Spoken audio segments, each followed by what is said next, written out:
பச்சை புடவைக்காரியாய் உன் தாய் மீனாட்சி நான் இன்று வந்திருக்கிறேன். நீ கஷ்டங்களை சந்திக்க வேண்டி வரலாம். ஆனால் என்னை நினைத்தால் உனக்கு நன்மை கிடைக்கும்.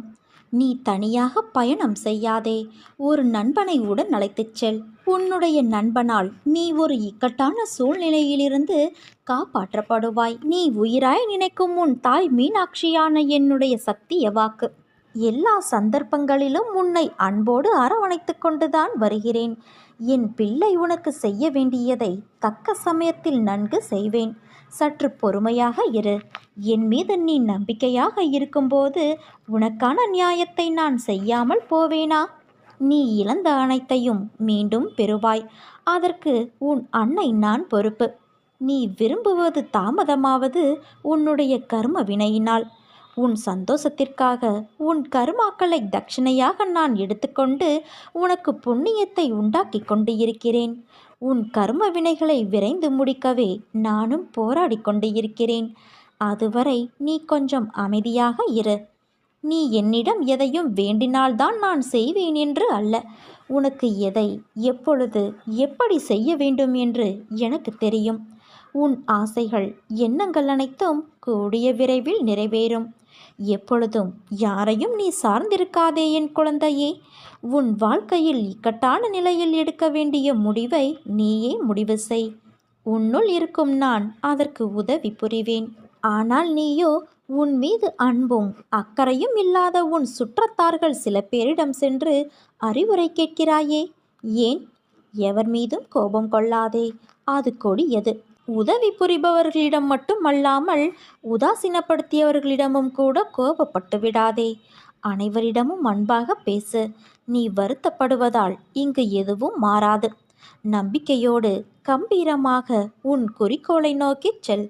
நீ அதை அடைய நான் உனக்கு துணை இருப்பேன். இது உன் அன்னையின் என் சத்திய வாக்கு. நான் உன் முன்னேதான் சென்று கொண்டு இருக்கிறேன். உன் செயல் அனைத்துமாக உன் அன்னை நான் உனக்கு இருப்பேன்.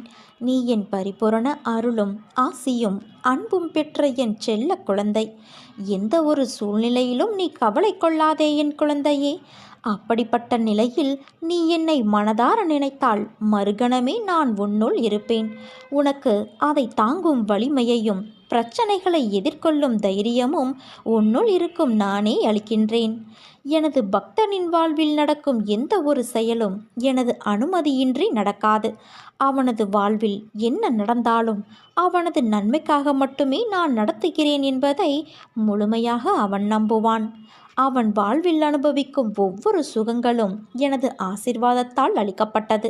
தாய் எப்படி தன் குழந்தைக்கு ஒவ்வொன்றையும் பார்த்து பார்த்து செய்வாளோ அதே போல என் செல்ல குழந்தையான உனக்கும் நான் செய்வேன். நீ கவலைப்படாதே என் குழந்தையே. என்னையே முழுமையாக நம்பியிரு. நடக்கப் போகும் அற்புதங்களை மகிழ்ச்சியோடு அனுபவிக்க தயாராக இரு. உனக்குள் இருக்கும் கவலைகளை தூக்கி வீசிவிட்டு உனது அன்னையான இந்த மீனாட்சி தாயின் மீது நம்பிக்கை வை. உன் பொறுப்பை நான் சுமப்பேன். உன் குடும்பத்தை நான் தாங்குவேன். உன் கண்ணீரை நான் துடைப்பேன். இடைவிடாது என்னை நீ நினைத்துப்பார் என் தங்கமே. யாரும் தொட முடியாத உயரத்தில் உன்னை நான் உயர்த்துவேன். உனக்கு என் அருளும் ஆசையும் எப்போதும் உண்டு என் தங்கமே.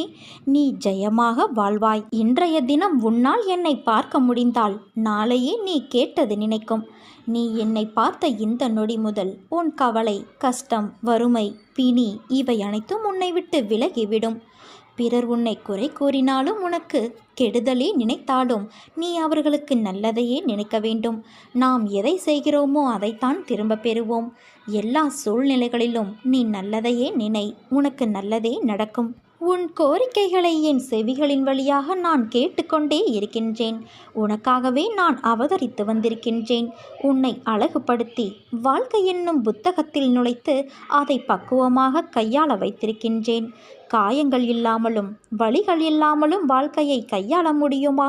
பொறுமையும் சகிப்புத்தன்மையும் வேண்டும். அகங்காரம், அகந்தை இவைகளை தவிர்த்துவிடு. அதன் பிறகு எல்லாம் உன்னால் முடியும்.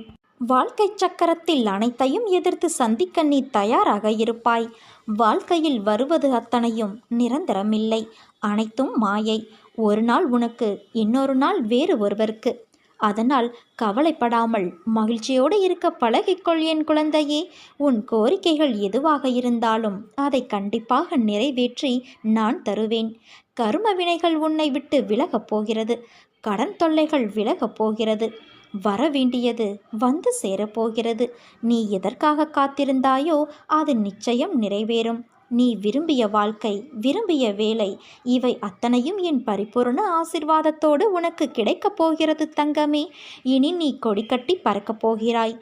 கஷ்டப்படுகிறேன், என்னிடம் இல்லை, எப்படி தருவேன்? எதற்காக தர வேண்டும்? எதற்காக நான் செய்ய வேண்டும்? இப்படி பேசுவதை இன்றோடு தவிர்த்துவிடு. நான் இருக்கும்போது நீ கடுகளவும் கலங்கக்கூடாது. உன்னை எவரிடத்திலும் நான் விட்டு கொடுக்க மாட்டேன். எந்த நேரத்திலும் கைவிட மாட்டேன். நலமாக இருக்கிறேன், முடிந்ததை செய்கிறேன், முயற்சிக்கின்றேன், தருகிறேன், இப்படி சொல்ல பழகிக்கொள். என்னை நீ சரணாகதியடைந்தால் உன்னை நான் பாதுகாப்பேன். பொறுமையாக இரு என் தங்கமே. உன் கடந்த காலத்தை பற்றியோ தற்போதைய நிலையை பற்றியோ சிறிதும் கவலை கொள்ளாதே. காலங்கள் மாறும். மாறவில்லை என்றால் நான் மாற்றுவேன். வாழ்வில் நீ நினைத்து பார்க்காத வளமான வாழ்வை வாழ்வாய். நீ கடக்கும் பாதைகள் யாவும் உன் வாழ்வை மேன்மைப்படுத்தத்தான் நடந்து கொண்டிருக்கிறது. உனக்கு என்றுமே வழித்துணையாக நான் இருப்பேன் என் குழந்தையே. வாழ்வில் இதற்கு மேலும் நல்ல நல்ல நிலைமைகள் உள்ளது. இன்னும் பல அற்புதங்களை உன் வாழ்வில் நீ காணத்தான் போகின்றாய். பல அற்புதங்கள் உன் வாழ்வில் நடக்கத்தான் போகின்றது. இப்போது இருக்கும் எதுவும் நிரந்தரமல்ல. என்னை வழிபட ஆரம்பித்து எத்தனை நல்ல வினைகளை நீ செய்துள்ளாய். உன்னை ஏளனமாக பார்த்து நகைத்தவர்கள் முன்னிலையில் நீ கொடியாய் உயர்ந்து நிற்கப் போகிறாய். உன்னை தாங்கும் கம்பாக நான் இருக்கின்றேன். என் உயிராய் நீ இருக்கிறாய். உன்னுடைய மனநிலையில் ஏன் இந்த மாற்றம்? உன் இயல்பு நிலையிலிருந்து மாறி ஏன் இப்படி எதையும் உணராதது போல, வாழ்க்கையே மறத்து போனது போல ஏன் இந்த தோற்றம் உனக்கு? நீ நிறைய விஷயங்களை மாற்ற வேண்டியதாய் உள்ளது. உன் கோபம், அவசர புத்தி, சகிப்புத்தன்மை இல்லாத நிலை, எதற்கெடுத்தாலும் எரிச்சலான எண்ணம், அகங்காரம், இவற்றை மாற்றினால் நிம்மதியான சந்தோஷமுடைய வாழ்க்கையை நீ எய்துவாய். மற்றவர்கள் உன்னை காயப்படுத்தி உன்னை புறம் கூறினாலும் நீ நகர்ந்து வந்துவிடு. நீயும் அதையே செய்யாதே. பிறகு என் பிள்ளையான உனக்கும் அவர்களுக்கும் என்ன வித்தியாசம்? உன் பக்தி உண்மையானது. உன் அன்பு தூய்மையானது. அதில் எந்த குறையும் காண முடியாது. நடக்கின்ற மாயையும் கர்மாவும் தான் உன் நிலையை தாழ்த்த செய்கிறது. நீ வணங்கும் தெய்வம் நான் இருக்கும்போது உன் சூழ்நிலை எனக்கு தெரியாமல் எப்படி போகும்? உன்னை புரிந்து கொள்ளாமல் நான் எப்படி இருப்பேன்? என் அருளும் ஆசிர்வாதமும் எப்போதும் உனக்கு உண்டு. உன் மனவழி போக்கி உன் முகத்தில் நிச்சயம் புன்னகை மலர செய்யும் செய்தி உன்னை தேடி வரும். இந்த நொடியை என்னிடம் ஒப்படைத்துவிடு. ஒன்றை மட்டும் நன்றாக தெரிந்து கொள். புண்ணிய பலம் இருந்தால் மட்டுமே நீ என்னை வணங்க முடியும். எவ்வளவோ திட்டங்களை நீ தீட்டி இருக்கின்றாய். ஆனால் உன்னால் வெற்றி பெறத்தான் முடியவில்லை. என்னை வணங்கியும் உன் கஷ்டங்கள் இன்னும் தொலையவில்லை என அங்கலாய்க்கின்றாய். யார் கெஞ்சினாலும் கெஞ்சாவிட்டாலும் எனக்கு விருப்பமில்லை என்றால் நான் யாருக்கும் எதையும் தரமாட்டேன். அது மட்டுமல்ல, நீங்கள் எல்லோருமே திட்டங்களை தீட்டுகிறீர்கள். ஆனால் உனக்கு ஆதியும் தெரிவதில்லை, அந்தமும் புரிவதில்லை. உனக்கு எது நன்மை எது தீமை என்பது எனக்கே தெரியும். இந்த உலகில் எனக்கு தெரியாதது என்று எதுவுமே இல்லை. நடந்தது, நடப்பது, நடக்கப் போவது அனைத்தும் என் உள்ளங்கை நெல்லிக்கனி போல அனைத்தும் இருக்கிறது. என்னுடைய விருப்பத்திற்கு கீழ்ப்படிந்து நீ நடந்து கொண்டால் பக்தர்கள் சுகத்தையும் சாந்தியையும் பெறுவார்கள். இதுவரை நீ வேண்டியது உனக்கு கிடைக்கவில்லை என்றால் நீ என் எதிர்பார்ப்பிற்கு, என்னுடைய விருப்பத்திற்கு நடக்கவில்லை என்று அர்த்தம். என் எதிர்பார்ப்புதான் என்ன என்று யோசிக்கிறாயா? நீ எப்போதும் சலனமற்ற மனம் உள்ளவர்களாக இருக்க வேண்டும். எது விதிக்கப்பட்டிருக்கிறதோ அதை தயங்காமலும் முணுமுணுக்காமலும் நீ அனுபவிக்க வேண்டும். இன்ப துன்பமும் சுக துக்கமும் நிலையற்றவை. இன்று இருப்பது நாளை மாறி போகும். அதனால் மாற்றத்திற்குரிய ஒன்றுக்காக மனம் கலங்காமல் இருக்க வேண்டும். மனதை எதன் மீதும் திருப்பாமல் என் பாதங்களின் மீது திருப்பி எப்போதும் சாதாரணமாக என் நாம ஜெபம் செய். காலம் எப்போதும் ஒரே மாதிரியாக இருக்கும் என்று கருதாதே என் குழந்தையே. தங்க சிம்மாசனங்களும் கண் மறைவாகிவிடும். அதிகாரங்கள் மறைந்து போகும். செல்வ வளம் சொல்லாமலேயே சென்றுவிடும். கொடுக்கும் கரங்களே பெற்றுக்கொள்ளும் கரங்களாகிவிடும். அப்போது கொடுப்பவர்கள் இருக்க வேண்டுமல்லவா? அதனால் செல்வம் இருப்பவர்கள் கொடுப்பதை பழக்கப்படுத்தி கொள்ள வேண்டும். விதையை அப்படி விதைத்து கொண்டால் பலன் கிடைக்காமல் போகாது. என்னுடையது எனக்கு மட்டுமே என்ற பாவத்தோடு நாட்களை கடத்தி தேவை ஏற்பட்ட போது எனக்கு யாரும் இல்லை என்று கருதினால் பிரயோஜனம் என்ன? தானம் செய்தது ஒருபோதும் வீண் போகாது. ஆறுதல் சொன்னால் அது வீணாகாது. உதவி வீணாகாது. நல்ல சொற்கள் வீணாகாது. அன்பு வீணாகாது. தேவை நேர்ந்த போது அதிக பலனை இந்த குணங்கள்தான் இறைவனின் வடிவத்தில் பிரத்யட்சமாக உன் கண்முன் வந்து நிற்கும். என்றுமே வாழ்வில் நாணயம் போல இரு பக்கங்கள் இருக்கும். ஆனால் அதில் ஏதோ ஒன்றில்தான் உனக்கென்று தேவைப்படும் பக்கம் இருக்கும். உனக்கான இடம் வரும் வரை உன் பக்கத்திற்காக நீ காத்து கொண்டு இருக்கத்தான் வேண்டும். கஷ்டம் வரும் சமயங்களில் நிலை குலைந்து போய்விடாதே. நடப்பதை ஜீரணிக்க முடியாமல் திண்டாடாதே. எதையும் நம்பி யாரும் இல்லை என்று தைரியமடைந்து பார். இறைவன் ஒன்றை எடுத்துக்கொண்டால் இன்னொன்றை தராமல் இருக்க மாட்டான் என்று நம்பிக்கை வை. அமைதியாக இந்த இன்னொன்றை தேடு. அந்த நேரங்களில் அமைதி இழக்காமல், நம்பிக்கை இழக்காமல் நீ அப்படி தேடுவாயானால் இதற்கு முன் இருந்த நிலையை காட்டிலும் உயர்வான நிலையாகவே இருக்கும். நீ செய்யும் நல்ல காரியமும், பிறரிடம் காட்டும் பரிவும், செலுத்தும் அன்பும், நல்ல எண்ணமும் பல்கி பெருகி மீண்டும் உன்னிடமே திரும்ப வரும். அடுத்தவரை பற்றி நீ நினைக்கும் விதத்திற்கு நீயே காரணம். அதற்கு அவர் பொறுப்பல்ல என்பதை நினைவில் கொள். உன் எண்ணங்கள் மறு உருவாக்கம் செய்யப்படுகின்றன. உன்னுடைய மௌனமான எண்ணங்களையும் உணர்ச்சிகளையும் குறிக்கும் உன் அகம் சார்ந்த பேச்சு உன்னிடம் மற்றவர்கள் நடந்து கொள்ளும் விதத்தில் வெளிப்படும். அனுபவிக்காமல் கர்மவினை தீர்ந்து போகாது குழந்தையே. ஜீவர்களின் கர்ம பாசம் எவ்வளவு பலமானதாக இருந்தாலும் என்னை சரணடைந்தவர்களின் தீவினைகள் சிலந்தி பூச்சி உண்டாக்கும் கயிறு போல பலவீனமாகிவிடும். ஏதோ ஒன்றை அடைவதில் மட்டும்தான் நிம்மதி கிடைக்கும் என்று நினைக்காதே. சிலவற்றை இழந்தால் கூட உனக்கு நிம்மதி கிடைக்கும். அதனால்தான் நீ சிலவற்றை கேட்டும் அதை நான் உனக்கு தர மறுத்து விடுகிறேன். உன் மன வருத்தம் மாறப்போகிறது. சில அற்புத நிகழ்வுகள் அடுத்தடுத்து உன் வாழ்வில் நடக்கப் போகிறது. நான் உன்னை ஒருபோதும் கைவிடுவதில்லை என் தங்கமே. நன்மையும் தீமையும் மாறி மாறி வருவதுதானே வாழ்க்கை. என்னை வணங்கும் உனக்கு தீமையின் தாக்கத்தை குறைத்து நன்மைகள் அதிகம் நடக்கும்படியாக உன் வாழ்வை இப்போது நான் நடத்தி வருகிறேன். வாழ்வின் நல்ல மாற்றங்களை நீ நினைத்து பார்த்திராத அற்புதமான மாற்றங்கள் நடக்க உள்ளது. அந்த நல்ல மாற்றங்கள் நடந்து நீ மகிழ்ச்சியாக இருக்க வேண்டி என்ன நிகழ்வுகள் நடக்க வேண்டுமோ அதுவே உன் வாழ்வில் நடக்கிறது. நடப்பது அனைத்தும் நன்மைக்கே என் தங்கமே. என் மீது உனக்கு இத்தனை கோபமா, இவ்வளவு வெறுப்பா? நினைக்கவே பெருமையாக உள்ளது. நான் உன்னை ஏறெடுத்தும் பார்க்கவில்லை என்ற கோபம் உனக்கு. அப்படியானால் நீ என் மீது எவ்வளவு நம்பிக்கை வைத்திருக்க வேண்டும்? அம்மா பார்த்து கொள்வார் என்ற பெரும் நம்பிக்கை உனக்கு.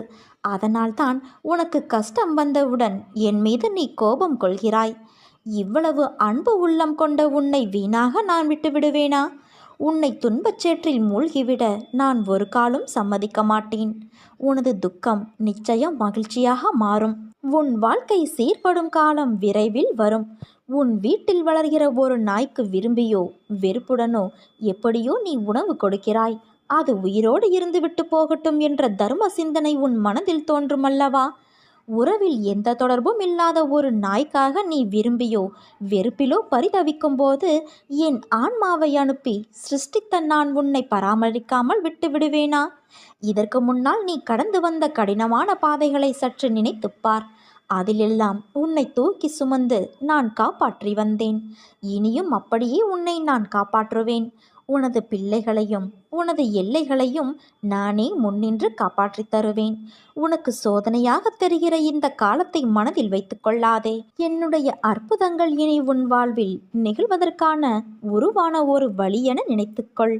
இதுவரை எத்தனையோ துயரங்களை நீ கடந்து வந்துவிட்டாய். இனி வரக்கூடிய நாட்கள் உனக்கு பொற்காலமே. நீ வாழவே கூடாது என்று நினைத்தவர்கள் முன்பு ஜொலிக்கப் போகிறாய். நீ சந்தோஷமாக இருக்கப் போகிறாய். உன் கோரிக்கைகளை உன் அம்மா நான் நிராகரித்தது கிடையாது.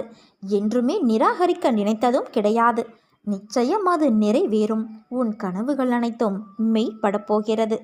இருளில் இருக்கிறேன் என்று நீ கவலைப்படாதே என் செல்வமே. இருளும் விடியலை நோக்கித்தான் பயணப்படுகிறது. இன்றைய விடியல் உனக்கானது. நானே உன்னுடைய பலம், நானே உன்னுடைய ஆதரவு. இதை நன்றாக நீ நினைவில் கொள். நீ துன்புற ஒருபோதும் நான் அனுமதிக்க மாட்டேன். நான் எப்போதும் உன் கூடவே இருந்து உன்னை பாதுகாத்து வருகிறேன். என் பக்தர்களிடம் நான் கொள்ளும் அன்பு ஒரு தாய் தன் குழந்தையின் மேல் காட்டும் அன்பை போன்றது. எல்லாமே கைவிட்டு போகிறது என்று நீ கவலைப்படாதே. இலைகள் அனைத்தும் முதிர்ந்த பிறகுதான் மீண்டும் துளிர் விடுகிறது மரம். அதற்காக மரம் வருத்தப்படுவது இல்லையே. மனிதர்களுக்கும் இலையுதிர்காலம் என்ற ஒன்று உண்டு. துயரங்கள் மிகுந்த உன் வாழ்க்கையில் இனி நான் உன் அருகில் அமர்ந்து உன்னை மகிழ்ச்சியான பாதையில் நான் அழைத்துச் செல்லப் போகிறேன்.